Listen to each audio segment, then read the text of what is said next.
Hey, good morning and welcome to Breakthrough Walls. I am Ken Walls and I'm your host. And today I have a very special guest, a gentleman by the name of Jason Tharp. He is joining us from right here in Ohio. So you want to hear this guy's story. It's unbelievable. So if you would do me a favor and go ahead and share this out and stay with us.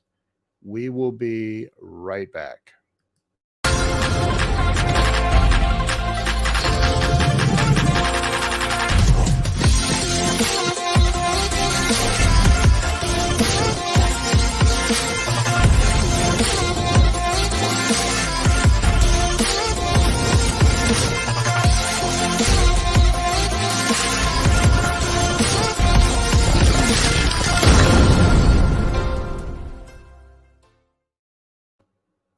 And we are back. Let me bring Jason on. Jason, welcome to the show. Welcome. Thank you. Thank you for having me. Grateful to have you here. We were introduced by our mutual friends, Richard and Krista. So thank you, Richard and Krista, for the introduction. So Jason, this show I started about 4.5 years ago. Was really to help people get unstuck in life, to have a breakthrough, if you would. So I like to always start with, where were you born and raised? So why don't you tell everyone where you're from? Where were you born and raised? I grew up in Central Ohio. Mount Vernon was where I was born, and then I graduated from Fredericktown High School in 1994. Yeah, I'm very familiar with that area. It's a beautiful area of Ohio, actually. It is. So talk about what it was like growing up as a kid over there. For anybody not familiar, that's a really small town. Like Yeah. Hilly. It's very hilly and beautiful. Yeah. Growing up around there, for me, was pretty difficult. I was a dreamer. I was always a kid that wanted to do anything but what was in that town, right? Yeah. I was a kid dreaming of, and I would cover the TV screen with paper when my favorite cartoon was the Flintstones, and I would record it and rewatch the videos, and then when Fred or whatever came on, pause the screen and trace the characters off, and wow. So when you're that kid, and then add on top of it that I was, kind of a pudgy kid. And I always tell kids now when I do school visits that I was a weird kid, and that kind of puts a target on your back, and I like to think that I just had my stuff figured out a little earlier than everybody else did. So Yeah. Yeah. Yeah. So did you end up, did you go to college? I did. As soon as I could leave, I left. I went to Columbus College of Art and Design, went for art school. I went for about 4 months the first time around. I graduated high school when I was 17. Wasn't quite ready for the world, I guess. Yeah. And then dropped out, then just got beat down by the world, and then came back to art school when I was just right before 21. CCAD is a great school. It is, yeah. Great Very school. good school. So what did you, so you eventually graduated from CCAD? I did. I graduated in 2001. And I started in my junior year of college. I started working in corporate America. I worked at Bath and Body Works as package design, where I did a lot of, I learned a ton there, and then I felt the need, I guess, because I was the only one in my family to go to college to get that degree, right? To get that piece of paper. But I was working full time as a junior in college, and then went back my senior year to finish it up. And I was working full time and going into school 18.5 credit hours to wrap it up. So it was a gnarly year. Wow. Yeah. So, but you started working at Bath and Body Works. Yep. And packaged. That's similar to tracing the Flintstones on TV. Yeah, so yeah, I mean, it was like, I started out like as a production artist. So I was dropping, if you remember, I'm sure somebody in your life, you've seen them, they like look lampshades that you'd put on top of a candle. Yeah. I would the guy that would drop that pattern that would be printed on the lampshades. That's what I started. And Wow. then between my junior and senior year, they hired me to be a package designer. So I actually started designing like the labels, things like that that would, start to make, you pick it up off the shelf to buy it and stuff. So Did you have creative freedom with that? I mean, were you allowed to? within a certain parameter, I mean, you would kind of get like, very similar to like you kind of get like an outline, and then you're free to work within there until the vision, I guess, starts to become clear, and then they, slowly start tightening down. So yeah, your initial first designs would be, 15, 20 designs, and then it would get Yeah. whittled down to like two or three, and then you just noodle until it gets, till everybody Yeah. puts their thumbprint on it, basically. Yeah. Yeah. Yeah. I get it. So you had this job right out of how old were you when you started working at Bath and Body Works? Let's see, it would have been 20, geez, 24, I think, Okay. 24, 25. Yeah. Yeah. And how long were you there? I was there for, I think it was 3 years I worked there. Okay. Okay. And Yeah. then what? Where'd you I go from I there? left. I was there. It was pretty brutal. I mean, I had nights where I'd sleep under my desk, and it was not an easy job. And then I left there and went to work at Limited Two. And in life, I think you have to learn what you don't want to do, Yeah. and that's what I learned there. And I think I ended up being there about just a little over 2 years, and then Okay. after, it was there where I decided, all right, now it's time to actually start doing what I, want to do, I guess. And that's where I kind of took the leap of faith of, going from making good money to, now I'm going to start over making zero, and let's see what happens. And when I frame it up for kids, I like to say it was, this mind-blowing moment. It's true. Was the question was, it just kept popping in my head, would be like, what would happen if I started chasing my big bird dreams? Like, what would happen if I go back to what I was like when I was 6, and dreaming these weird worlds and all these stories that I kind of had in my head. And then, I started down that path of, really not knowing what I'm doing, and failing, try to figure out like what it is that I can learn from it. But at the time, I didn't know how to comprehend that. I just knew stress, I got to pay bills, all that stuff like that, right? Yeah. Yeah. So and for anybody watching, the Limited is a humongous brand here in I mean headquartered. Are they still around? Are they still in business? I think the actual Limited now is only down to Bath and Body Works. I think. I mean, it was. I mean, at the time when I was there, it was Victoria's Secret, Abercrombie, Lane Bryant. They don't still Yeah. have Victoria's Secrets? No, I think it was sold. I Victoria's think Secret. it was sold. I'm not 100% sure. I've really kind of only kept in touch with the people I worked with at Bath and Body Works. So the people I know are still at Bath and Body Works, but I'm pretty sure it's down to just, at one point it Wow. was Victoria's Secret and Bath and Body Works, but I think now it might just be down to the one, I think. Wow. Yeah, Wow. pretty Yeah. wild. But at one They point were in time, they were them all. I mean, they were. yeah. Yeah, Yeah. yeah. They were a massive brand, Les Wexner. You and Les don't hang out? No, no. Somehow he lost my number. I mean, Yeah. Dag on it, Les. Do better. uh, So so so you said you had a moment where you were like, okay, I need to live my life yeah. and not Les Wexner's. Yes, pretty much. Yes. Right? So what was that? What did you decide to do? Because like you can't just go, well, I mean you could, I guess, go start your own version of the Limited brand or Bath and Body Works or whatever. But what did you do from there?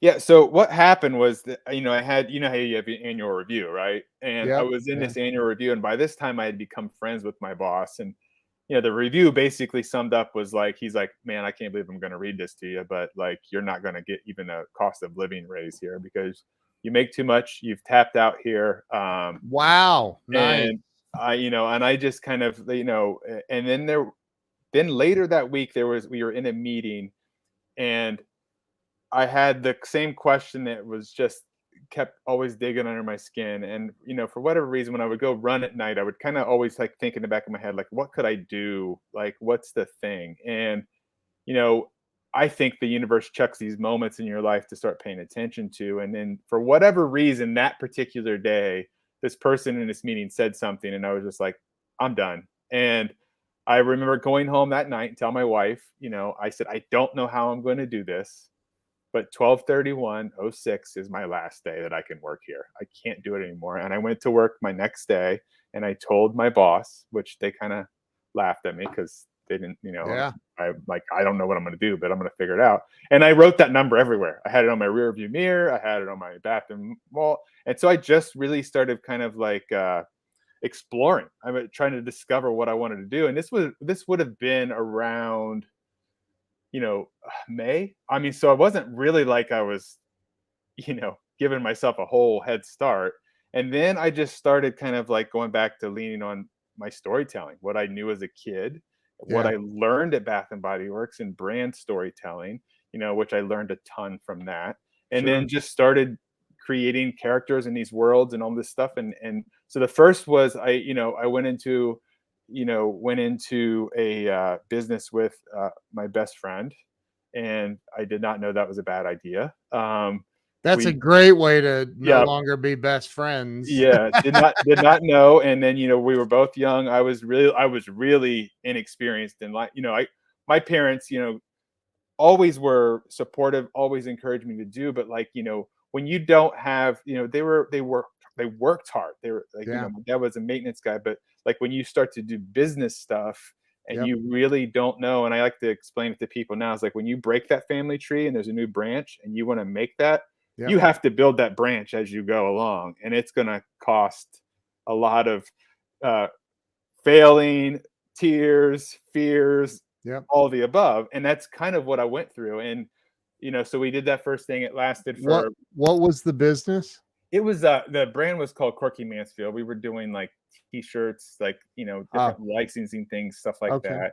So that Yeah. was like kind of my foray into licensing.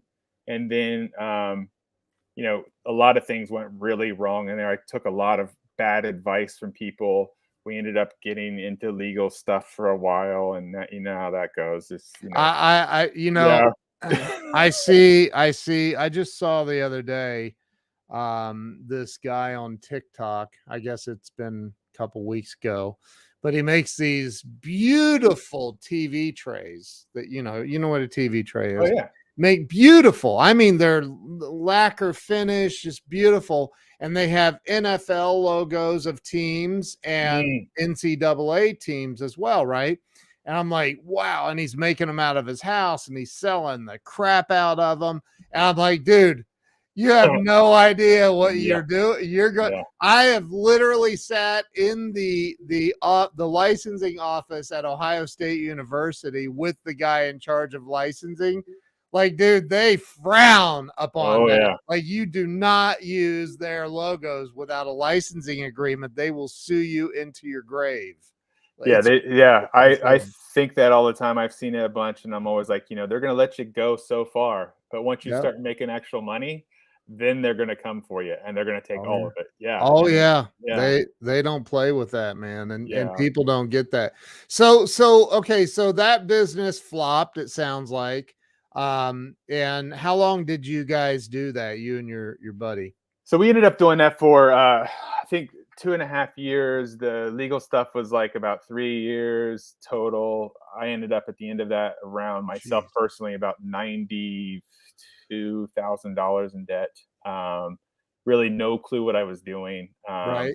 At that time, what I would do is I would put everybody else's money above me. Yeah. It was like Yeah. people that invested were my friends and family, and I felt like I the concept of money can be replaced, but time can never be replaced didn't sink in at the time. Like I never Right. thought, all I thought was shame. I'm letting these people down. I'm a failure. How can I Yeah. fix it? So in the process, I just kept digging a hole for myself. Sure. And then from that, I started going into licensing in terms of building brands Yeah. that were the intentions where I was supposed to have partners, but also this is ignorance coming into play at that time too, did not understand the importance of contracts before you start said partnerships. And so, I would start getting down the road, and then when it would start going, either people would not be hold up to their contract, and I didn't realize that, I come from small town. Yep. You when you tell somebody you're going to do it, you kind of do it. Well, it doesn't work like that when it comes to business stuff, especially when money's involved. Right. So I had to learn that hard lesson. And then I did that for about like 4 years, where I was trying to get my footing back, and obviously trying to dig out of debt Yeah. is that amount of debt is difficult. Um, and that failed. And then it was like, basically what happened one day was Chase, the bank, called me, and they said, "Hey, we're going to foreclose on your house unless, That's yeah, so nice of them. yeah, unless you can give us $14,000 like right now." And I was just like, I don't understand how this happened. Well, I was so focused on solving this problem, I didn't pay attention to my finances. I had the mindset of, okay, I know I need to make X amount of dollars a month to pay my bills. I Yeah. never thought there was actually money past that. So, surprise, surprise, every month I could manifest that much, Yeah. but that wasn't getting us anywhere. It was just basically putting like a band-aid on, and like a Tom and Jerry cartoon where you can only plug so many until Yep. the water starts coming out of yours. This was my moment.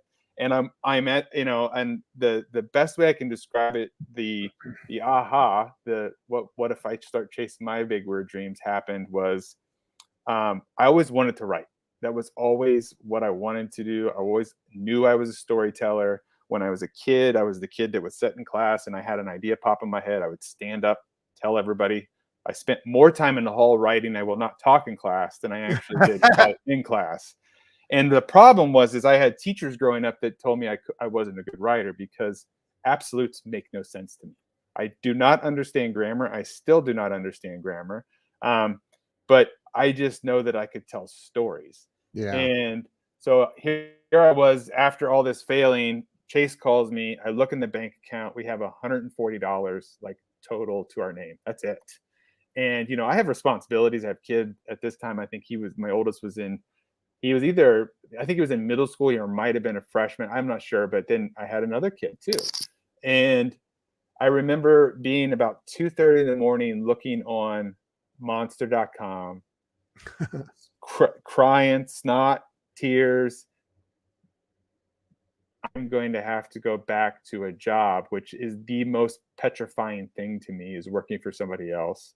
Yeah. And for whatever reason, in that moment, some voice popped in my head that just asked that question. And then it said, "What the heck are you doing? What, like get up. You've done worse. Figure this out." And I remember I closed it all, composed myself, went to bed. And the next morning, I just happened to search Southwest that day, found that there was a round trip ticket to New York for $100. I looked at a credit card I had $400 room on it. And I had just been with Scholastic working on my first book deal. And I called and set up a meeting. I used that meeting to set up the next one, to the next one, to the next one. I basically snowballed all these meetings. And then I went to Starbucks for like a week solid and just wrote every single night. And I think I Wait, wrote, you went to this is in New York? yeah. So I So got, hold it. You had $400 to your name or on a credit card. How in the heck did you survive in New York on $400 for man, a week? I don't know, but like I found $100 round trip ticket. I Oh my, found an Airbnb that I was able to like stay in somebody's apartment for $180. And what? that left me enough. And there's dollar pizza places around New York, Wow. and and I came armed with about 20 books, concepts, sketches, all this Wow. stuff, and then all these meetings. And I just trusted my gut. And then I was lucky enough to have a friend that lent me the money to pay off Chase to get them off my back. And Wow. then I was able to kind of just dig. And I think on that trip I closed 6 book deals. And then from Now, there it just became the whole process. what does that mean? You closed 6 book deals. You writing 6 books? Yeah, so I write and illustrate my own books. So I was able to close like 6 deals with, at the Wow. time it was like Scholastic, Simon Schuster, Macmillan. Was the three. Do you And have any of those books handy that you can show people? oh yeah, let me I'm if I gonna can give you let me give it 1 second here. I'm gonna go grab them real quick. okay. Okay. Awesome. Yeah, I'd love to see some of these. Wow, what a great story. That's right. Never, ever, ever, ever quit. Amen to that. I think that well, you guys wait because his story takes an unbelievable turn. I know his story. You're not even going to believe the turn this story takes. So, okay, I didn't realize we would be there. He is. He's back. Okay.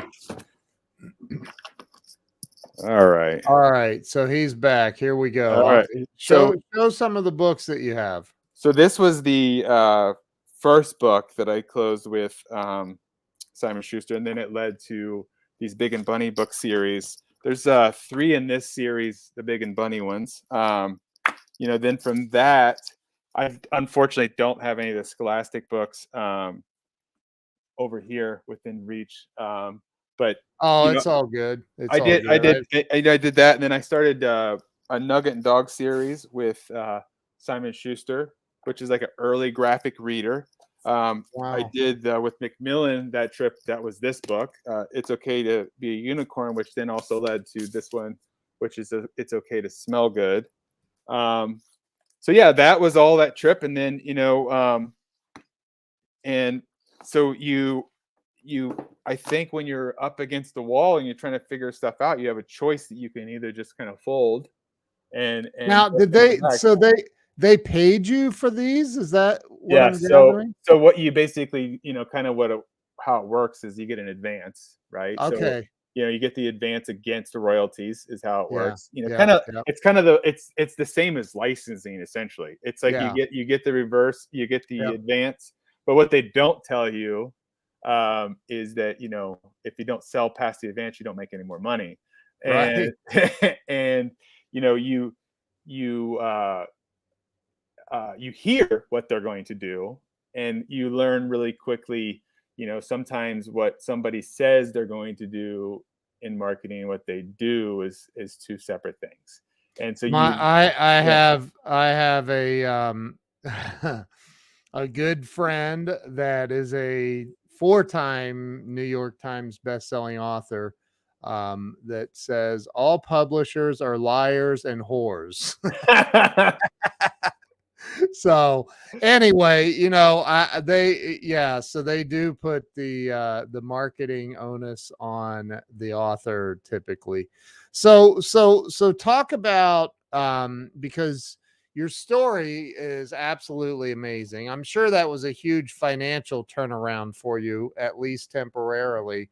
Um, Talk about where things started going from there for you. And there is a I told everybody while you were away getting the books that there's a moment in your story that it's is unbelievable. But talk about where things started going for you from there.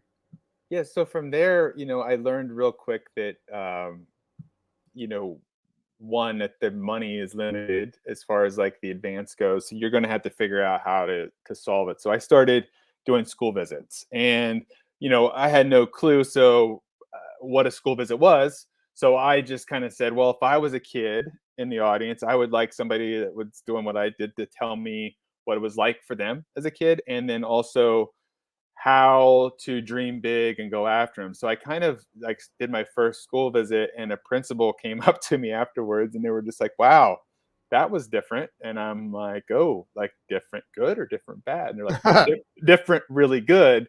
And she said, "Most authors don't do that." And I'm like, "Do what?" And she's like, "You didn't even talk about your books." And I was like, "Well, why would I do that? Like I have a moment to like actually touch them in a way that gets them to see that they can be whatever they want to be. So I Mm, kind of use that to my advantage. And then, so I come up with 5 things and I talk to kids about, and then that just kind of snowballed from there, where I do a lot of school visits. I mean, prior to COVID, I was speaking to average about 40 to 50,000 kids a year, wow. all over the country. And then, as it all was going well, it was just like things were moving, and books weren't like, when I do a school visit, I sell books, and I sell a lot of books. And so you think that when you get into publishing, and especially like, these big publishers, you think that, okay, great, I've made it. But Yeah. what happens is that you realize real quick that, like, you're just another book in their huge catalog of books. Yep. And unless you're willing to do all this extra stuff, then it doesn't, really kind of pan out. But then we had the unicorn book. It's Okay to Be a Unicorn. And this would have been 2000, and that's the other part. People don't realize it.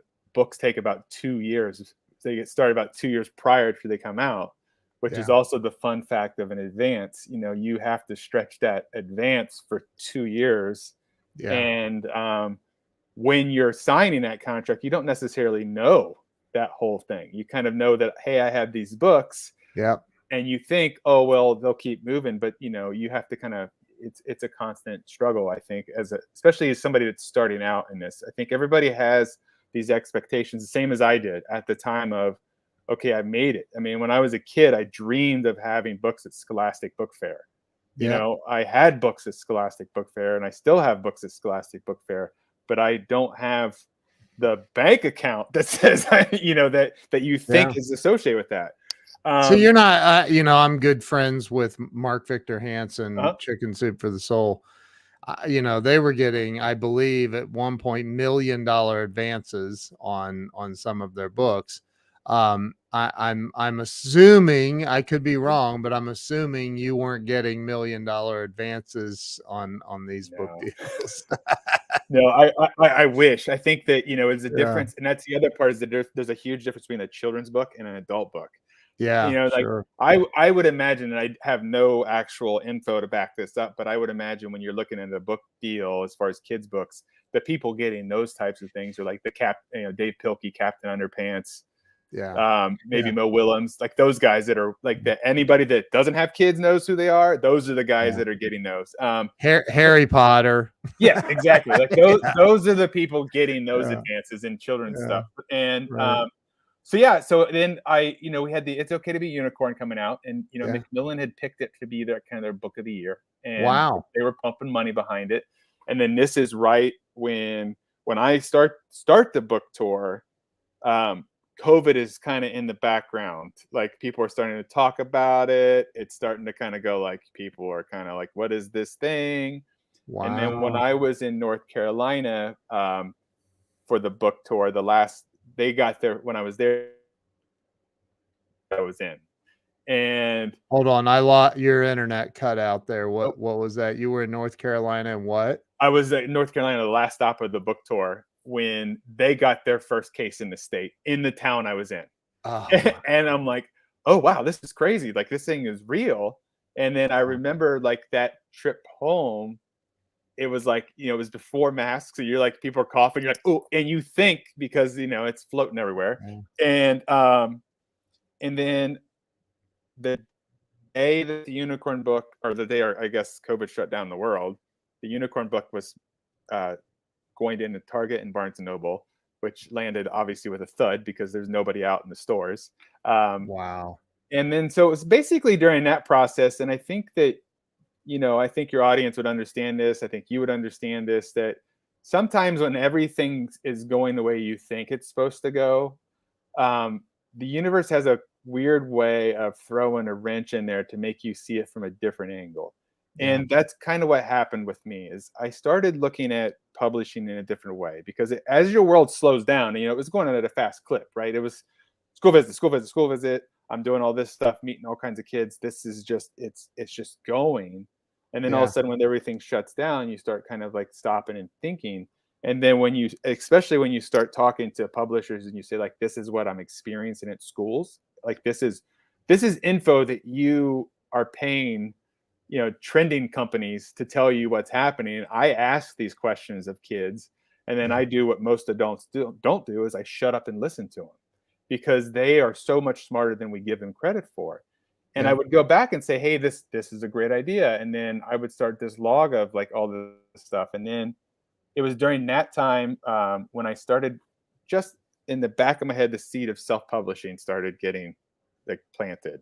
And Yeah. I started thinking about like, well, I'm tired of everybody telling me what I can and can't do. And so then I started like, and as it went through, and then one day I was started talking to my editor at the time, McMillan. I said, hey, I think I'm gonna maybe think about this self-publishing stuff. And it was like, boy, that's expensive. And I'm like, I don't know. I think there's a way to around it. And I just started digging in. And then he called me one day right before they were getting ready to buy another round of books. And he said, they just let our whole imprint go. Like everybody in that group left. And these were my friends. These are people that I got to know. Yeah. I felt like I was really at home at this place. And then they ditched me. I mean, it was just like that company as a whole just basically kind of said, good luck. And then the skunk book came out and there was nothing. So it went from being like book of the year to my new editor was an intern who, like, when they came back with the first round of edits for the book they were supposedly buying, they said, we love the story, we love the character, could it do something different? And I said, like what? And they said, well, that's your job. And I'm like, well, it's kind of not. Like, I need to kind of know something. And it was like, then when I said, okay, I write books, I illustrate books, could I actually start making books? So that's when I really started the self-publishing, started really digging into it, figuring it out. Yeah. And now I only self-publish my books. Yeah.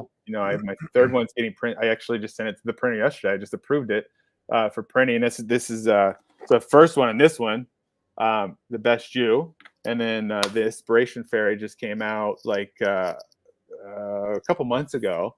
Wow. But and this may be a good segment into the actual part of the story. Yeah. Yeah, The turning point. yeah. But I do. How many books have you written and illustrated in total?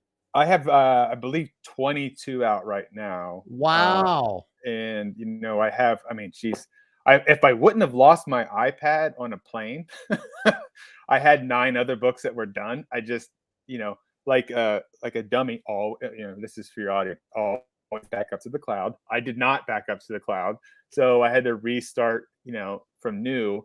But some pretty amazing stuff came out of that restart as well. So it's an Yeah. interesting thing again, where your darkest times, there's some pretty amazing stuff that comes out of it when you're open Yeah. to it. So yeah, So talk about the turning the next, yeah, probably the biggest pivotal moment of your life. yeah. Talk about that a little bit.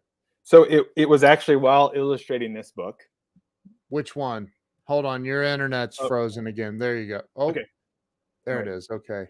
Yeah, I got all the bars. I don't know what's happening. Yeah, it's um, bad. so the best you, I was actually doing the illustrations for this story when this Okay. happened, and to kind of give a context of what this story is about. I sat down, and this was after starting therapy on myself. It was after like doing a lot of soul searching, starting to that process of uncovering what problem I brought to all of my situations. And essentially, if you think of it in context of like, we blame everything else, but the toughest thing to do is to flip this back on ourselves, right? And that's where then I kind of woke up and I flipped that back on myself and looked at the mirror and said, what do I have a problem in? And I was talking to my son's basketball coach, and just a routine call. He had a tournament coming up, and I was talking to him just about the boys and how everything was going. And all of a sudden, I knew what I wanted to say, but the words and my thoughts did not connect. And the next thing I know, I'm waking up with my head down, and my phone is in my crotch, and I'm like, and it was the coach calling back, and I answered nonchalant. I was like, hey, what's going on? He's like, are you okay? I'm like, yeah, like I fell asleep. Isn't that weird? And he's like, well, I was just getting ready to go to the gym. I was calling you one more time. I've been trying to call you back for like 45 minutes. He's like, it sounded like you went underwater. And I'm like, oh, that's weird. And Wow. so at the time I was renting the studio space, and the bathroom was down this like long hallway. And as I'm walking to the bathroom, I'm like, where are my shoes? Like I had no shoes on. And when I get to the bathroom, I had peed my pants. And I'm thinking like, okay, wait a minute. I'm a grown man. Like what happened here? And What? it was just really confusing. And I, of course, embarrassing. So then I walked back to my office, and I'm looking everywhere, and I can't find my shoes. And at the building, there was a loft in the front that I never went into ever. But in the far corner, stacked on top of each other, perfect, was my shoes. And I'm like, that's weird. And then my wife texted me and said, where are you? And I said, well, I fell asleep, but I'm on my way home now. And yeah, of course, came home, backpack in front of me, ran up, took a shower because I was embarrassed, because I peed my pants. And in the shower, it felt like I was levitating. It felt disconnected. And I'm like, I don't know what is happening right now.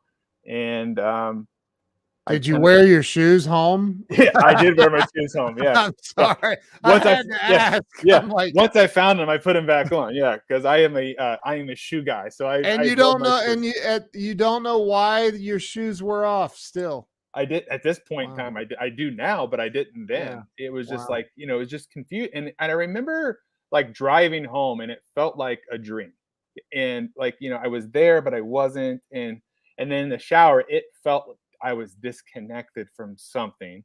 And then my son's best friend's mom is a pediatrician, and my wife was talking to her and said, this is what's happened.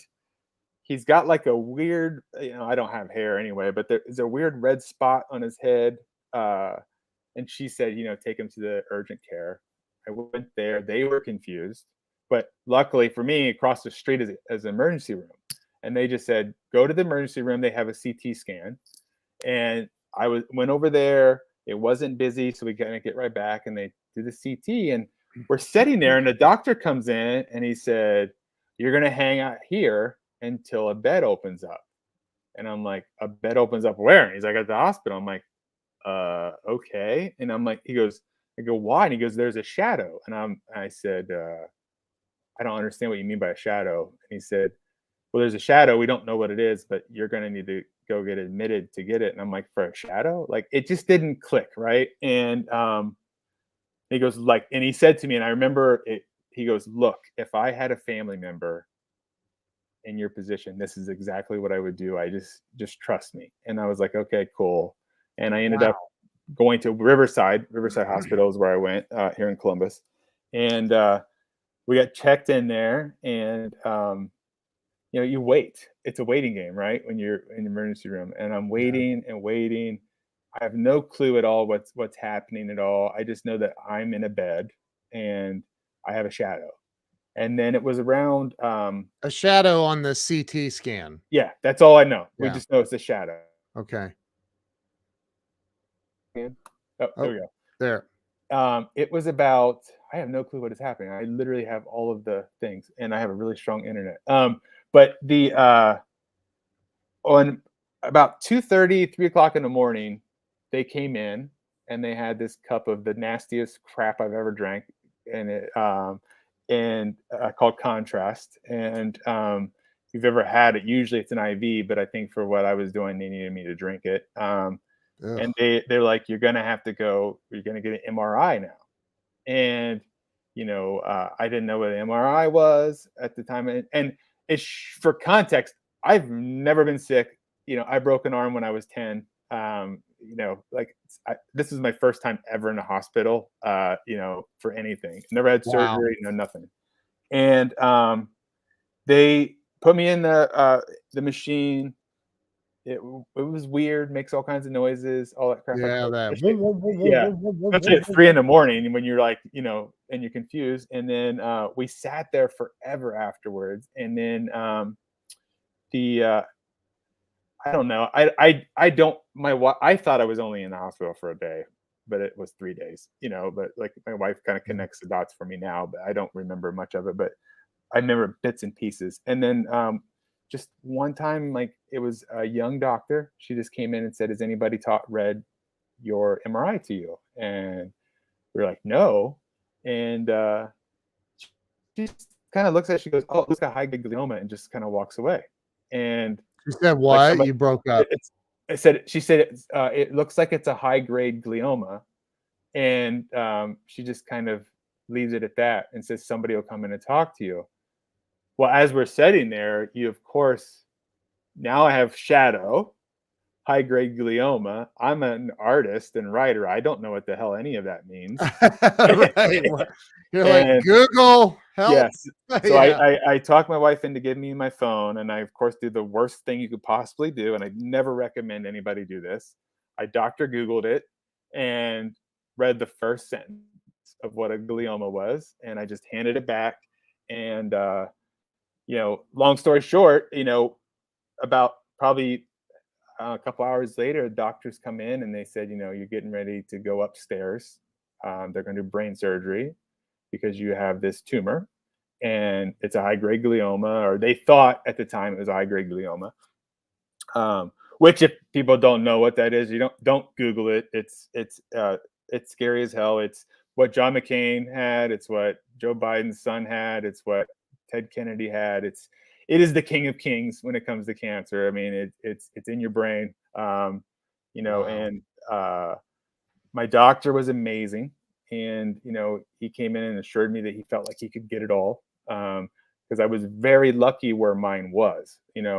Not everybody has the luxury, and this is what's interesting about what I have is, a lot of times what I would have would be kind of in the center of your brain. For me, it was in the back right, kind of on the outside of my brain, and it's away Mm. from anything motor functions, stuff like that. That's why when you see me, I don't look like, even after my surgery, people didn't, I did not look like what you picture a cancer patient being like. And so, I did the whole, I try to approach everything with levity, right? I try to like kind of, ease up the situation. So when I was getting ready to go into surgery, I just said, "Hey, I don't want the twilight stuff. I want to be alert for when I go into the surgery." Because for whatever reason, I just wanted to see, what the heck happens, And so my doctor comes in, and it was really funny now laughing. I actually laughed with him about this when I did my follow up over the surgery. I said to him, essentially, I said, "Hey, I'm good at my job." And he goes, "Well, what do you do?" And I said, "I write and illustrate kids' books." And he interjects with about Neff, who is an amazing medical illustrator. And I was like, "No, no, no. I know who Neff is. Like, but what I'm asking you is, I know what I'm doing. Do you know what you're doing?" Right. And he goes, "Oh man, I got this, no problem." And he fist bumps me. Well, I must have shook him enough because he forgot to mark on my head what side. You know how they have to do a surgery? The doctor has to mark where the surgery. Yeah. So they run down the hall and get him, and they bring him back in, and he marks my head, and he's like, "Oh man." And and so anyway, Wow. they wheeled me into the operating room, and it was the craziest thing. It was like a stainless steel room, and I see the tea table where I'm going to lay and all that. And then on the screens on each wall were these big, massive television screens that had my brain on each screen. Jeez. And all these nurses and I'm guessing doctors, I don't really know for sure who they are, but they all have like kind of iPads. They're all doing their thing. And the person that wheeled me in, and I'm sure it didn't happen in the same timeline I did, but it felt like it was like boom, boom, boom. Um, they said, I remember them saying, Dr. Fleming is 60 seconds out. And all of a sudden, the room just came to life in an instant. And the next thing I know, I'm getting woke up by somebody wearing this really nice lady wearing a Wonder Woman lanyard. And we talked about Wonder Woman and the movies. And I was just like, so when do we start? And she's just like, oh, honey, you've been out for 3 hours. Like, you're done. And Wow. um, so yeah, I ended up getting up into the ICU unit, where they give me a drug that is immediately, as soon as they give it to me, I was like, I never want this again. Because I mean, you could have cut my arm off and I would have laughed about it. I mean, I did not feel a thing or think about anything. And I told my first nurse, I was like, I got to get out of here as soon as possible. Let's get on it. And I was out of the ICU in, I think, about 13, 14 hours, and then down on the floor. And they were, I did that day, I did all the motor skills and all that stuff like that. Wow. And the physical therapists were kind of shocked by how, like, I had no, they're like, are you not dizzy? Are you, and I'm like, nope, I'm good. Like, and I was back home in 2 days. I was After only, having brain surgery. yeah, yeah. And I Wow. was only taking Tylenol for pain. Like, they told me to take the pain meds, but like, I didn't need it. The worst part of brain surgery is the steroids. They make you take steroids because you have to, what they say is to keep the swelling down. But it makes you feel like Kool-Aid man 1 minute, like you could bust through a wall, and then the next minute, like the world is on a complete delay. Like, you are on like a 10-second delay from everybody else, and they can't wean you off of those. Like, they have to wean you off. They can't just take you off of them. So for the first 2 weeks, it was like this, like you had this, like, imagine like putting Vaseline over your glasses. Like, the world is happening, but you have no real clue of what's happening. Wow. And then that starts another waiting game, because you're waiting to find out what the hell they took out of your head, because it's got to be sent to pathology. It's got to be sent to all these different things. And, and I finally get the call that the pathology has come back. And this is 2 weeks after having the surgery. And, it was like, basically, the long and short was that the first doctor at Riverside, amongst all of it, I should say that they informed me that Anthem was not covering a single part of my surgery. So Wow. it was like the surgery was uncovered, which, that bill is one that you just kind of look at and go like, well, you're going to put it back because I'm not paying this one. There's no way. You gotta put it back. Because like, Wow. this it just kept racking up, right? And Wow.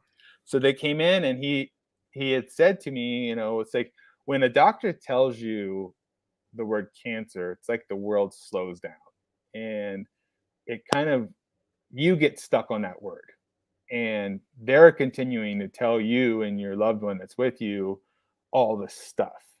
And essentially what he said was, it came back as cancer, but they have to send it out for a second and third opinion, because nobody could agree on what it was for sure. Which, at the time, you don't know what to think of that. All you hear is cancer, and you think like, oh my God. Yeah. And on top of it, they are telling me that they're also going to boot me over to Ohio State, so to the James, which, Yeah. looking back, was the best thing that had happened, because it's a really wonderful hospital It's here amazing. in Ohio that I would definitely recommend, Yeah. anybody to go to. And Unless you don't have to. Like, unless you don't have to, yes. Avoid, right. avoiding the hospital is always best. It's always number one. Let's underscore that. Yeah, Yeah. So that's always number one, avoiding yeah, the right. hospital. Right. And so yeah, so I fast forward about, I was about a week and a half, and Ohio State's saying the same thing. They're out of network. Anthem's not going to cover any of it. Anthem is telling us stuff like, well, you should have told the doctor to hold on, or you should have bet. My favorite was, they told my wife that, well, I guess you should have picked a better plan. And you're just like, Wow. or you need to go to this specialist. Well, what they isn't, there was zero specialist in Ohio for this. Like, it was like, anything in network didn't exist. And Right. so the James, luckily, we had a friend who, she works with nurse practitioners, and my wife, in a moment of desperation, just said, post it on Facebook. Do we know anybody that works at the James? And our friend immediately called. She's like, what doctor are you trying to see? And I kind of explained it. She got it all set up for us, and we started that process of that. in the meantime, my treatment is supposed to begin. I still don't know what it is for sure. Nobody has told me all that stuff. And we go to the first appointment, with the radiation oncologist, and then I'm going to have my appointment with the actual oncologist after.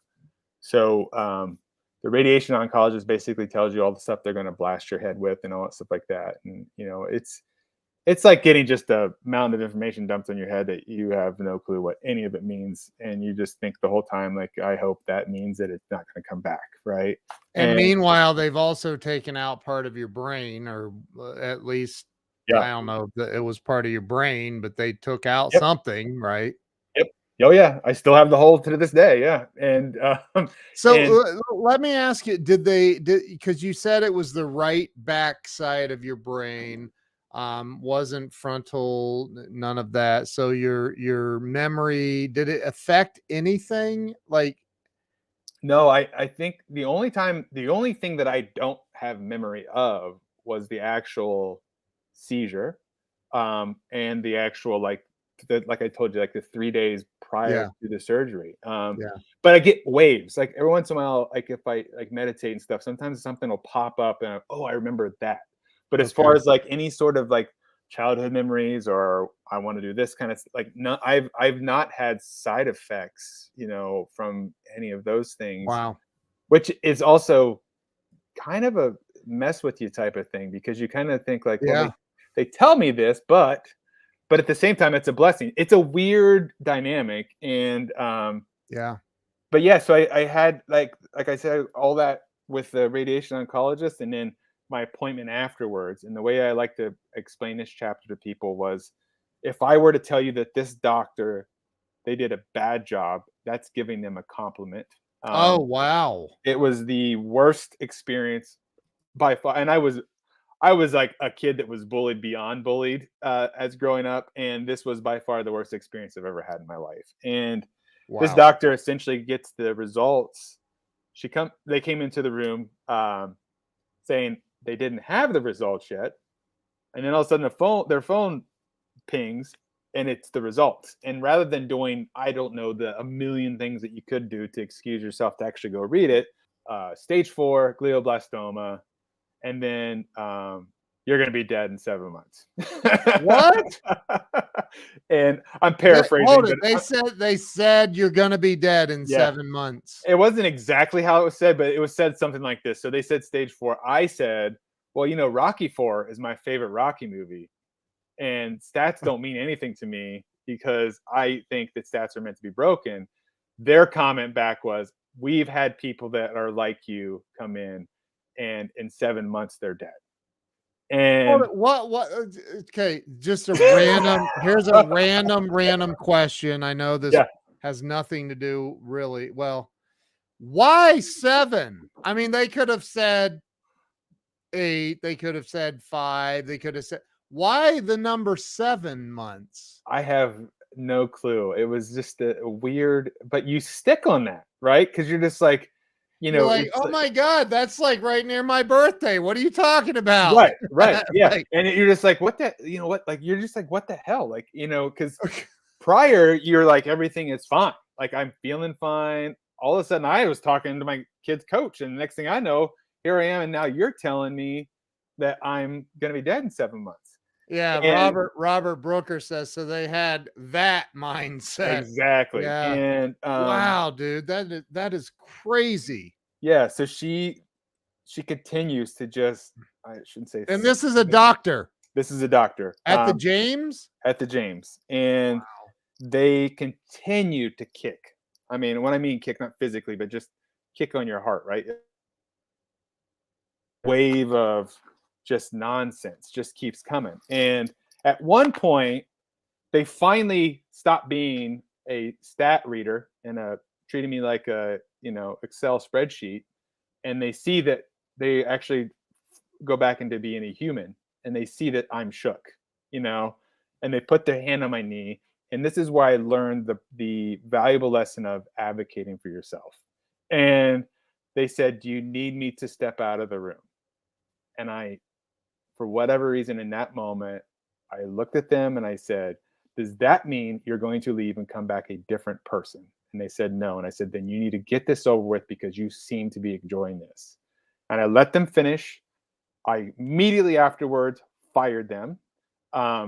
Went back and told well, I shouldn't say immediately. So this thing was the nurse at the end of that day, Charles, came in. Charles is supposed to cover all the paperwork with me, and he sees what's happening, and just like he's a human, and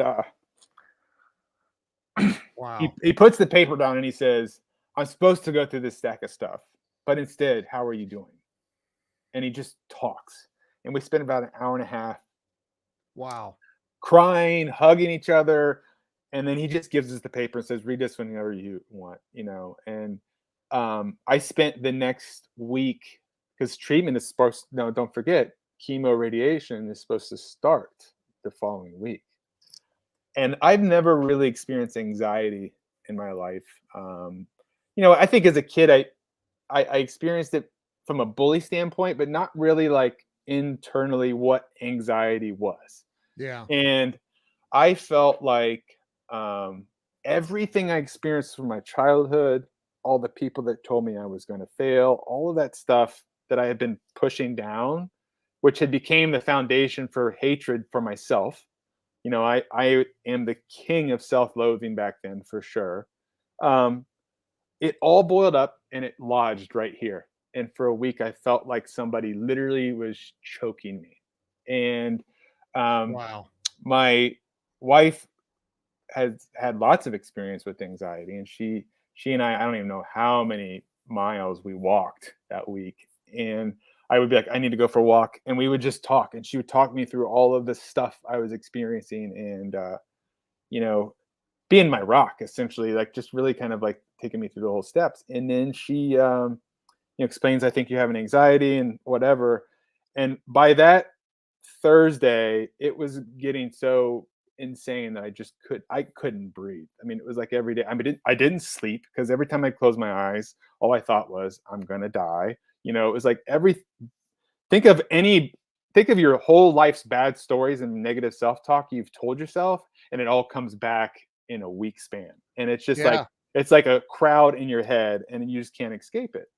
And I called my radiation oncologist, who I loved when I met him, to ask for a second opinion, which I knew I wasn't actually doing that. I just needed them to hear what happened. And his fellow called, and he explains to me all the reason why second opinion is a dumb idea, which I didn't disagree at all. And Mm. I said to him, I go, well, actually, what I want to tell you is what happened. And I explained to him how that visit went. And he was just like, you have to be kidding me. And he said, Wow. well, I'm going to talk to the doctor, and then I'll get back to you. And so I have a great group of friends that were nice enough to invite us over, every day. And so Friday comes, we go to one friend's house, and we're trying to escape. I mean, essentially is what you're doing, Yeah. trying to escape, figure out something. And Right. Sunday came around, and I have a good friend who has a lake house, and it was just my wife and his wife and he and I, and we were just sitting on their back porch, and my phone rings, and it's Ohio State Medical Center. And I'm thinking, oh God, like, can't I just get a break? Like, it's a Yeah. Sunday, for God's sakes. Right. And I answer it, and it's the radiation oncologist. And he says, "Do you have a minute?" And I'm like, yeah. And I'm thinking like, oh, I'm bracing for impact, because this is what I'm expecting. This is what I'm in that mindset right now. Right. Yeah. And first thing he says to me, he goes, I just need you to breathe, because I think everything she told you wasn't true. And this man spent the next hour with me, explaining to me why he became a doctor, telling me all the reasons why he felt my case was different. And it was like I was on this bike path. And when I tell you that I physically felt my lifetime trauma leave my body, like I'm not exaggerating. I literally dropped down to my knees. I am bawling on this bike path. And I tell him, I'm like, I don't know what made you call me today, but I'm like, you just saved my life. And I entered into my radiation not as a patient. You know, the flip happened was I stopped at that moment. I know now. Back then I didn't, but now I know. In that moment, I stopped letting my diagnosis define who I was, and Mm, I chose to live from that point forward. And my goal was every time I'm going to go into my radiation, I'm going to make sure that everybody I come across understands that I'm here to make their day better. And I just embrace that mindset. And then that's where the deep shit starts happening, where I really flip that mirror and I start analyzing all the stuff in life. Like, what did all of these things play into it? Because here's the thing that nobody talks about when it comes to cancer. It is like at brain cancer, at least, it's like growing another person in your head. Okay. Because right. it's got its own DNA and it's got its own stuff because it's a solid state, tumor. Yeah. Um, the thing is that there's no genetic marker that tells you whether or not you're going to get it. Which, in my mind, and I've talked to my oncologist about this, my new one, who is absolutely amazing. And I should tell a quick story about him before I'll circle back to that. Give me one. Let me. So when I actually get into my new oncologist, who is one of the best humans I've ever been around, first thing he says as he comes in the room, he says, "I understand that there was a misunderstanding." He uses the other doctor's first name, and he's the chief, so you know that they're pissed when they don't refer to the other doctor Yeah, right. by doctor whatever. Bob. Yes, and Bob's an idiot. Don't listen yeah, to Bob. and he said, your diagnosis happens to say that you have the genetic makeup that could be a glioblastoma. It doesn't say you have a glioblastoma. And the problem is in my case, my tumor was only 1 inch by 1.25 inches. It was very small. And in the notes, it said there wasn't enough material to determine what it was. Well, my wife, God love her, goes back in and reads all the surgical notes. She's really into all that stuff where I avoid it. She goes into that. And she had read all the surgical notes. And she interrupts him and says, well, wait a minute. If there's not enough material, what happened to the other half that the surgeon froze? And he's like, well, what do you mean? And he goes, and she shows him. And he gets out his phone and texts that right away. Well, fast forward to the next visit. What you're waiting to find out when it comes to glioblastomas is if it's methylated or not. If it's methylated, it means it responds really well to the type of chemo that you take. For me, why mine was so bad was because one, it had one bad genetic marker, but they couldn't determine if it was methylated. So I qualified for no clinical trials, no whatever, based Right. off of that tumor. And between that time, he said, when we get back in there, he comes in and he's got this huge grin on his face, and he said, you know, uh, it was actually here, and it's got to be sent back to Riverside because they weren't supposed to actually have it yet. He goes, before I sent it back, though, I had pathology here run it, and not only is your tumor methylated, it's hypermethylated, so it negates the bad. And there's these certain genetic markers that they're looking for, and there's 5 of them. And he says, and it has all 5 of these markers. So essentially, I qualify for every clinical trial that's going on, stuff Wow. like that. So so kind of circling back to that whole thing is I went into that approach of I'm not going to be a cancer person. I'm going to be kind of a light in the storm. And so when I talked to the same oncologist, I went into him and I said, like, look, man, I'm like, you told me that there's no genetic markers that says what gene is going to trigger this. So therefore, you also can't tell me that I can't be the human that creates the gene and the genetic thing that makes sure this doesn't come back. Right. And he said that I can't argue with that. And I said, and then the media and everybody else wants of fight cancer, right? That's what everybody wants you to say is fight cancer. And I have never felt any kinship with that idea at all. And so Right. what I said to him was, I said, so here's how I look at it. if you tell me every day I'm supposed to wake up and fight cancer, and I'm a person that believes what you think about, you bring about, if I wake up every day saying fight cancer, aren't I bringing cancer into my life? So instead, what I'm actually doing is I'm choosing to live, and I'll let cancer do its thing. And Yeah. and then I started digging into, in the US, we don't have anything about food, we don't have anything about spirituality, we don't do any research. We just think about what pill can you take to mask over the problem. And I, And I I do want to talk about that a little yeah. bit, and I can't believe we've been on here an hour and five. This is an hour long show. We've been on an hour and five.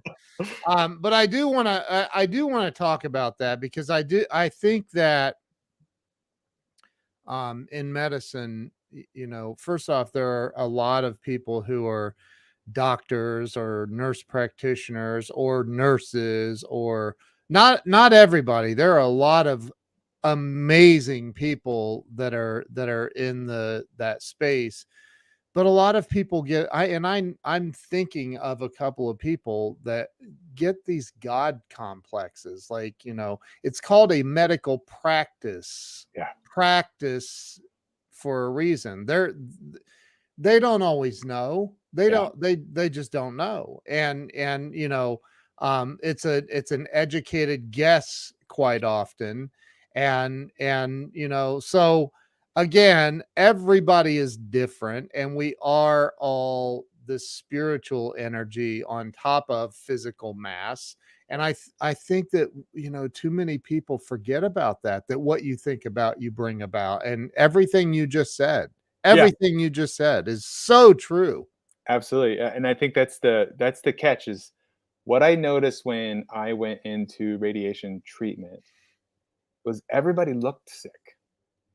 And my radiation oncologist, one of the last visits, he said, I've never had a patient where the nurses literally are arguing who gets to come in to take care of you, because they're like, you are such like a light. And I knew that's when I did it right, and it was like, and I noticed that people would like, when I would walk by them, they would smile, and we would like, Yeah. we were wearing masks, but you could tell, Yeah. and it was just like, when you want to, you realize real quick that like, if you can, if people understood the power that they have to be able to change Yep. anything in your life, that doesn't, it's not wishing, it's not, all these things, it's literally sitting there and going like, I mean, you nailed it right on the head. Like, everybody's different, like, and what the only thing that made me different was when this first doctor decided to tell me that, I decided to hear with my ears, not with hers. Right. And so it's that simple. It's something that like in a split second you can change, because what happens is I think as a human species, we have all of this junk that we're getting. We have judgments, right? And Yep. how we deal with it is we pass our judgment on somebody else, because if we make that other person feel like crap, then I feel better. And Yep. meanwhile, nobody's getting a damn thing done, because all we're doing is thinking everybody sucks. Versus just asking a simple question that says, what can I bring to this situation that can make it better? Right. And then so when I started looking at it, I said to my doctor, and we do it all the time. I'm like, because I get scans now, and I should probably tell everybody I'm okay. I've had 9 clear scans now. I have a hole in my head, and every time I do it, my doctor, it's really fun. I'm a fairly big guy. I'm like 6'3" and like 200 pounds, and I'm in awesome shape now. I mean, like, who knew I needed to get a brain cancer to get a 6 pack? But like, I apparently did. Um, and I work out every day for an hour. My day starts out in meditation. I wash my hands, splash water on my face first thing in the morning. I look myself in the mirror and I say, "Man, it's great to see you." I fist bump the mirror every single day. Like, That's awesome. everything. I went from somebody that literally hated myself, Yeah. like hated myself, with like, I mean, and it's important to point out that this was all happening when I was going around the country inspiring kids and telling everybody what I wish to do. Because what would happen is I'd have these prolific moments with kids. I'm talking about like teachers crying because a kid that didn't talk to other people is all of a sudden talking to me. They're hugging me. They're like all this stuff. And I would get in the car.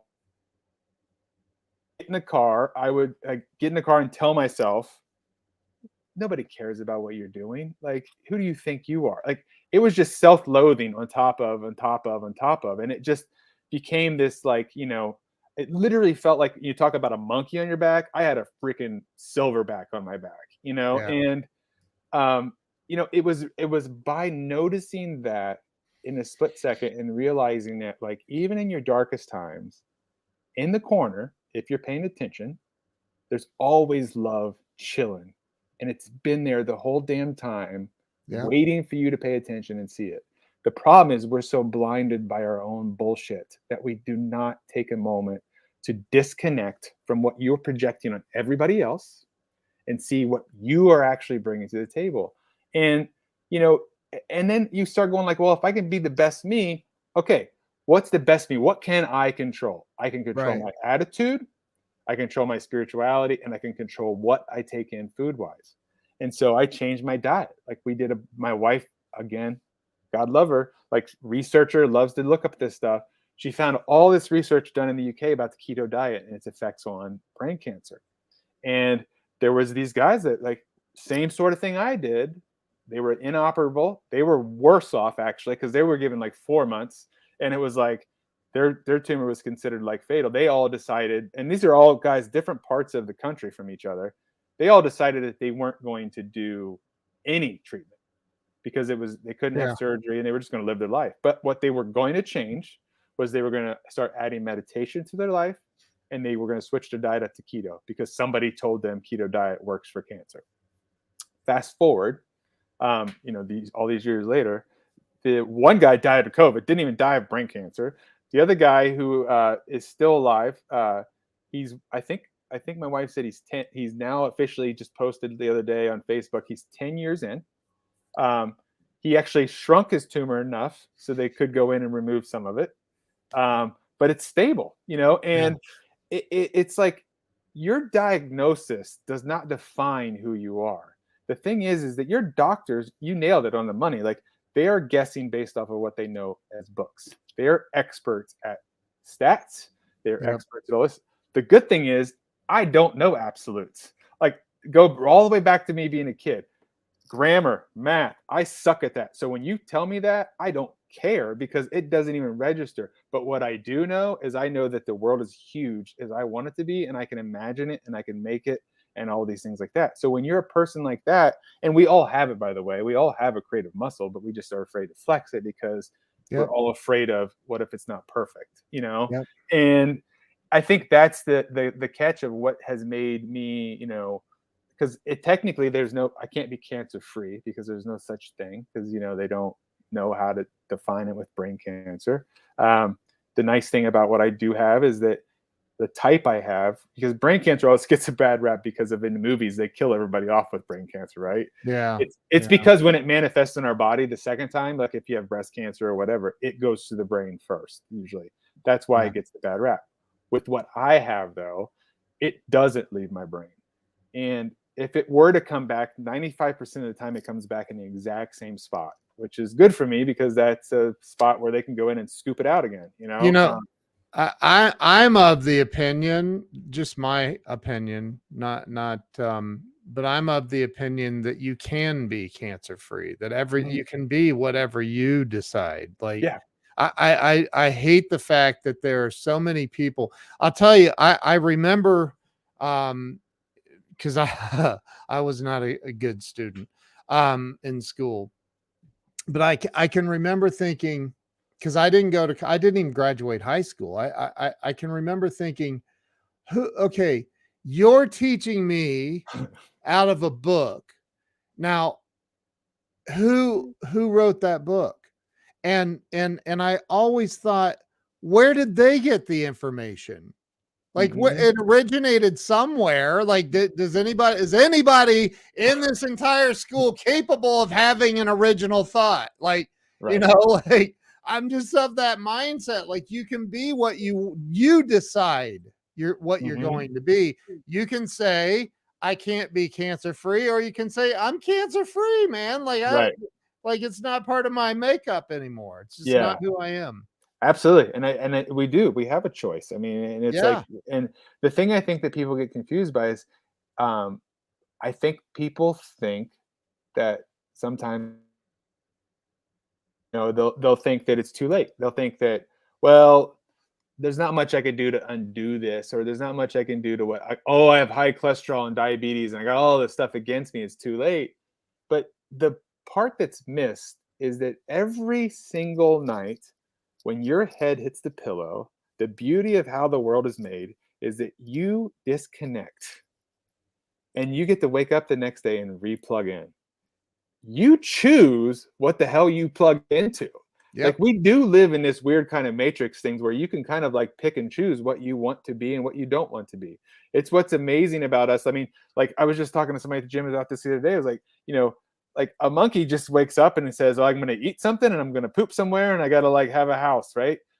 We're stuck in this whole thing of like, we're thinking about the past. So we're living in the past. Yep. We're trying to project in the future, but we're Yep. basing it off the past. But the whole time we're missing this damn moment right now, and understanding that you can choose to change in a split second what you're seeing. And it could just be a minute of just like looking from one side to the other. I Yep. hated myself, and all of a sudden somebody told me I was dying, and I figured out how to love myself. If that is I, not like prolific, I don't know what is. it is. It is. And you also, one key thing that you did that everybody needs to do at some point. Well, they don't have to. You can just let it kill you eventually. But you healed your traumas from the Yes. past. Yes. And when that moment that the doctor called you when you were sitting at the lake house and you dropped to your knees and you were crying and you said, you saved my life, there was a moment there where you felt all of your past traumas leave your Yes. body. Yes. And that was I'm guessing. I'm not a medical professional, but I'm thinking that's when the cancer energy left your body. Yeah. I what's interesting about that, and just to even lean into what you're saying more, now up until that week, remember I told you I hadn't slept. Yeah, I've literally since that day never once not had a sleepless night since. I that's don't so amazing, I man. don't think about it. Yeah. I every once in a while, like when I have an MRI, that's the only time that I ever think about. But here's the damnedest thing, that's the craziest part about the MRI. So I have an MRI every 4 weeks. So this is like a part that doesn't Wow. leave my whole, like, this is part of my life now. Wow. So like I don't think about it at all. And then on the drive there, you get all amped up because you butterflies, right? Because Yeah. you start we're humans, we're stupid. We start thinking old stupid Yep. thoughts, Yep. stuff like that. Yep. But then you get into this big scary room and I get hooked up to IVs and I get all this stuff. And then I get, the contrast. Luckily, I don't drink it anymore. It's an IV. Yeah. And they put me in that tube. And I'm not lying. As soon as that thing starts, a peace goes over me that, like, I just go into this meditation. And luckily, somebody at some point in time in the tube wrote, "You got this," and they've taped it up on there. And it's just like seeing that little tiny thing like that. It just Yep. is like, it's like the universe just kind of goes like, hey, what, you got this. Yep. It's okay. And I think that all the big stuff that we make up in our world, and all these things, it's the lies we tell ourselves based off of our past traumas. I don't care who you are, even if you were the most popular kid in school and nobody, you have a trauma that makes you miserable now. Because I don't know about you, but a lot of people that I've been around that were the quote unquote popular kids are the people now that are like doing destructive stuff to themselves. Yep. And Yep. and you don't realize that, like, there's a trauma in all of us and you can ignore it. There's also, we all have the ability to make cancer. It started from inflammation and stress. There's Yep. plenty of studies, you can research it. We Yep. live in a world where our diet causes inflammation. I don't know of anybody in the US or around the world that's not stressed right now. It's like but it could be solved by just, I'm not saying everybody's got to eat the way I do or whatever, but just like stop and think and question, ask better questions, be willing to shut up and listen for better answers, instead of Yeah. judge, judge, judge, judge. Like, just just ask, pause. I don't know everything. I'm going to listen to what the other person says. Holy Yep. crap, I actually learned something about myself. How can I apply it to my life? And I think everybody's I, looking for a secret, and there's no secret. It's not a secret. That's what I was saying. It's like there's no oh, you, secret to this thing. yeah. I had Dr. Ruby Latham on the show, who was in the movie What the Health. Mm, And I watched What the Health, and she was diagnosed with cancer. She started doing research and decided that going plant-based was the best option for her. hmm I went plant-based because of some health issues, and it's the best thing I ever did for my body. Yeah. So again, it's just people need to do their own research. If you look at Eastern medicine, a lot of it revolves around what you're putting in your body. Yep. And they don't, it's funny that the US is the largest, by Mhm. far the largest percentage of the population that lives off of prescription drugs. Yes. And just think about that. And we're Absolutely. not the healthiest. No. Not at We're all. not the healthiest. So Shouldn't. listen, man, I could talk to you all day about this stuff. Jason, you're amazing. I'm so grateful to Richard and Krista for introducing us. You're amazing. Your story is incredible. I hope for you that you continue to go out and inspire people and show people what's possible, man. This Absolutely. Yeah. incredible. That's the goal. I mean, it's you come with that clarity comes a lot of like you want a purpose, right? And Yeah. that's the goal. It's there's new phases starting all the time. Like I'm doing adult stuff now and starting to kind of embrace that. Like so you evolve. This didn't happen by accident. So I want to make sure that I can help other people wake up. And Yeah. so It's yeah, very amazing. much the same as you, right? Like I'm kind of Yeah. just you're just 4 years ahead of me. So hopefully we circle back. Eventually, like Yeah. look how Yeah. far we've come. I mean, but I appreciate Crazy. you having me on here, and Yeah. Kristen, Rich, I'm really appreciative that they connected us, Yeah. and hopefully we can continue this conversation and Yeah. just build on Yeah. it. And yeah, I Definitely. appreciate you having me for sure. Jason, thank you. Everybody go where can they follow you? What's your website address? It's real simple. It's my name, jasontharp.com. Oh, They can go on there. Also, I have another website called Wonderville Studios, which is all my kids stuff, like my kids books. Um, is that can they access it from Jason Tharp? yes, yes. So if you click on the shop, it'll take you all to those things. Okay, so head Yep, over there it is, jasontharp.com. yep, Everybody go over, check out Jason, follow you on social media everywhere. I would imagine yep. you're in a lot of different spots. All Good. those spots. Yep. Good, good. Everybody follow Jason. Jason, thank you for being on today. Thank If you. you'll hang tight for me, I'm going to end the live stream. Make sure you go over to jasontharp.com. Follow Jason everywhere on social media. Jason, keep breaking through the walls that you're breaking through, man. You're Thanks, awesome. thanks, man. Appreciate it. All right. You guys have a great day, and we'll see you tomorrow.